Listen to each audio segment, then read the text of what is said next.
அப்புக்கடை பிரியாணி. அப்புக்கடை பிரியாணி வந்து சென்னையில் வந்து நல்லா ஃபேமஸ் ஆகிட்டு இருக்குங்க. அப்புக்கடை பிரியாணி. அப்புக்கடை பிரியாணியில் வந்து இன்னைக்கு வந்து நேற்று வந்து சீல் வச்சுட்டாங்க. ஏன் வச்சாங்கன்னா, அந்த கடையில் சுகாதாரம் சரியில்லை. அந்த கிச்சனில் அவங்க பிரான்ச் நிறையா இருக்குது. அப்புக்கடை பிரியாணி வந்து பிரான்ச் நிறையா இருக்குது. அதை வந்து என்ன செஞ்சிட்டாங்கன்னா, சுகாதாரம் சரியில்லை, எலி மேயுது, கிச்சனில் சமைக்கிற இடத்துல எலி மேயுது, தண்ணியில் வந்து தண்ணி பிடிச்சி வைக்க தண்ணியில் வந்து சரியில்லை, குப்பையாக இருக்குது, அழுக்காக இருக்குது, அதேமாரி கிச்சனில் வந்து சாக்கடை ஓடுது, இது பல பிரச்சனைகள் சொல்லி சொல்கிறாங்க. ஆனால் அந்த அவர் வந்து என்ன செய்கிறாங்க, நாங்கள் இல்லாதப்பட்டவங்க, காசு இல்லாதவங்க வளரக்கூடாதா, கடை பண்ணி பிரான்ச் பண்ணி ஆளுக்கெல்லாம் எத்தனை பேர் வேலை செய்கிறாங்க, என்ன ஊழியர்களுக்கெல்லாம் சம்பளம் கொடுக்கணும், எல்லாம் பேக்கை வச்சுட்டு வெளியில் நிற்கிறாங்க, எல்லாரையும் போங்கடா நாய்களை வெளியில் துரத்தி விட்றாங்க, இப்படின்ட்டு ஒரு பல குற்றச்சாட்டு வச்சு சொல்லிட்டு இருக்காங்க.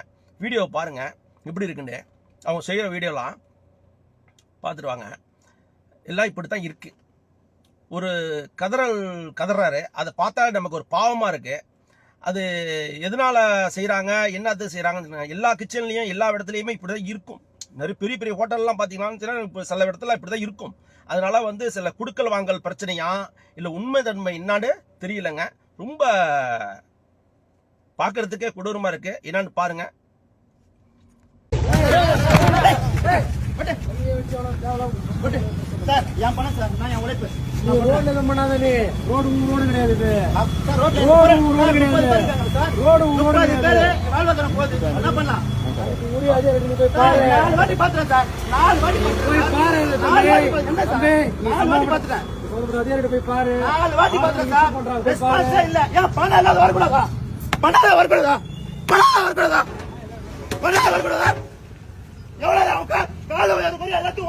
கடை வாங்கி பாத்துக்கிறேன். ஒரு வாட்டி கூட இல்ல. இப்ப வந்து மயிரின்ற இப்ப வந்து மயிரின்ற 4 வாட்டி நான் மரியாதை கொடுக்கல. அதுதான் சார் பேசினார். சம்பளம் கொடுக்கல. மயிர் வெளியே போடான்ற என்ன பண்ணிட்டாங்க. 364 பிரியாணி சாப்பிடுறானுங்க. ஒன்னும் பிரச்சனை நடக்கல. இதே ஸ்டேஷன்ல வந்து சாப்பாடு சாப்பிடுறாங்க. கம்மா வந்து வீடியோ பார்த்துருப்பீங்க. அந்த கடை முதலாளி வந்து பதறி அழுகுறத பார்த்தா நமக்கே பாவமாக இருக்கு. ஏன்னா ஒரு கடையில் வந்து எத்தனை பேர் வேலை செய்கிறாங்க, அவங்களுக்கு சம்பளம் வச்சு கொடுக்கணும். ஒரு கடையில் வந்து ஒரு 5 பேரை 10 பேரை வச்சு வேலை வாங்கி கொடுக்கும்போது, வேலை செய்யும் போது அது எவ்வளவு சிரமம், ஒரு கடையை டெவலப் பண்ணி கொண்டு போகிறதுக்கு எவ்வளோ சிரமம் என்று எல்லாருக்கும் தெரியும். தொழில் பண்ணுறவங்க தான் தெரியும், அது எல்லாருக்கும் தெரியாது. அதனால வந்து இப்போ ஒரு அதிகாரிகள் வந்து செக் பண்ணும்போது அதை வந்து என்ன செய்யணும்னா, இந்த ரூல்ஸ் இருக்குன்னு, இந்த ரூல்ஸ் கரெக்டாக கடைப்பிடி சொல்லணும். திடீர்னு போய் உள்ள போய் நீங்க வந்து கடையை காலி பண்ணு, கூட்டு, மயிர் வெளியே போ பூட்டுன்னு சொன்னா ஒரு 20 பேர் வேலை செய்யறவங்க, 20 பேர் வேலை செய்யறாங்கன்னா 20 குடும்பம் வாழுதாங்க. புரியுதாங்க? 20 குடும்பம் வாழுது. அப்போ வந்து அவர் தப்பே பண்ணியிருந்தாலும், அந்த இடம் தப்பே செஞ்சிருந்தா கூட அதை நீங்க திருத்துறதுக்கு ஏதாவது வழி பண்ணணும். திருத்தத்துக்கு வழி பண்ணா அந்த ரூல்ஸை நீ சொல்லணும். எடுத்தோடனே சமைச்சு முடிச்சதான் தூக்கி வெளியே போடுறான்னு போட முடியாது. எல்லா இடத்துலையும் பெரிய பெரிய ஹோட்டல்லாம் போய் செய்ய முடியுமா? பெரிய பெரிய நீ சொல்றாங்க, இப்படி சொல்றாங்க, பெரிய பெரிய ஹோட்டல்ல போய் செய்ய முடியுமா? பெரிய ஹோட்டல்லாம் போய் பாருங்க, உள்ளார போய் பெரிய ஹோட்டல் சரி, தெரு ஹோட்டல்லாம் எவ்வளவு, தெரு ஹோட்டல்லாம் எவ்வளவு கொடூரமா இருக்கு. இந்த பானிபூரி வியாபாரம் பண்றவங்க எவ்வளவு மோசமா இருக்காங்க, அதெல்லாம் போய் பாருங்க. அப்படி சொல்லி ஒரு முடிவுக்கு வந்து செய்யாம நீ திடீர்னு வந்து கடையை பூட்டுறது தப்பு கிடையாதுங்க. நீங்க என்ன ரூல்ஸை சொல்லுங்க. அவங்க கேட்கறாங்கப்பா, அவங்க சொல்லணும். திடீர்னு எலி வந்துச்சு, பாம்பு வந்துச்சு, பூரா வந்துச்சுன்னு சொல்லி கடையை வந்து பூட்டுனா அது முறை கிடையாது. என்ன ஃபைனை போடுங்க, அது திருத்துறதுக்கு வழியை பண்ணுங்க. அதை விட்டுட்டு இப்படி வந்து கடையை வந்து போடுனா எப்படி ஒரு தொழில் பண்றவங்க எப்படி பண்ண முடியும்?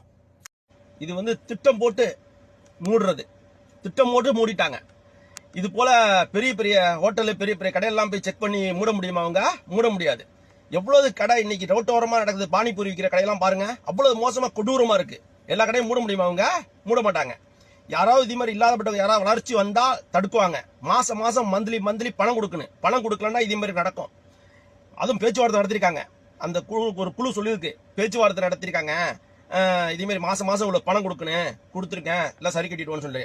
ஆனா அந்த கடை ஓனரு அப்புங்கிறவரு ஒத்துக்க மாட்டேன். நானும் கொடுக்க முடியாது, நானும் 20 பேரை வச்சு 30 பேரை வச்சு நான் மெயின்டெனன்ஸ் பண்ணிக்கிட்டு இருக்கேன், என்னால முடியாது, நான் வந்து பெருசா ஒன்றும் செய்யல, ஒரு 8 கடை 10 கடை பிரான்ச் வச்சு நடத்திக்கிட்டு இருக்கோம், அவ்வளவுதான், ஒன்றும் பெருசா ஒன்றும். அன்னைக்கு வருமானத்தை வச்சு அன்னைக்கு சம்பளத்தை கொடுத்துட்டு போய்கிட்டு இருக்கேன். நானும் கஷ்டத்தில் தான் இருக்கேன். நானும் இமெயில் தான் காசு வாங்கிட்டு கடை வாங்கி தான் கார்லாம் வாங்கியிருக்கேன். ஏன்னா ஆடி கார் வச்சிருக்கேன், ஆடி கார்லாம் சொந்தமாக வாங்கல, காசு ரெடி காசு கொடுத்துலாம் வாங்கல, கடன்ல தான் வாங்கியிருக்கேன், அதனால முடியாது இப்படிலாம் சொல்றாரு. ஆனா இவங்க என்ன செய்யறாங்க, திட்டம் போட்டு மூடிட்டாங்க. இதனால தான் ஜபார் பாய் போன்ற நபர்கள்லாம் வந்து இந்தியாவில் கடை திறக்காம துபாய், கன்னடா, ஸ்ரீலங்கா, மலேசியா இப்படியே கடை திறக்க வச்சுட்டாங்க. நல்ல வேலை தப்பிச்சிட்டாரு ஜபார் பாய் எல்லாம். இல்லைன்னு வச்சுக்கலாம் வாழ விட மாட்டாங்க இங்க. உண்மை தானேங்க.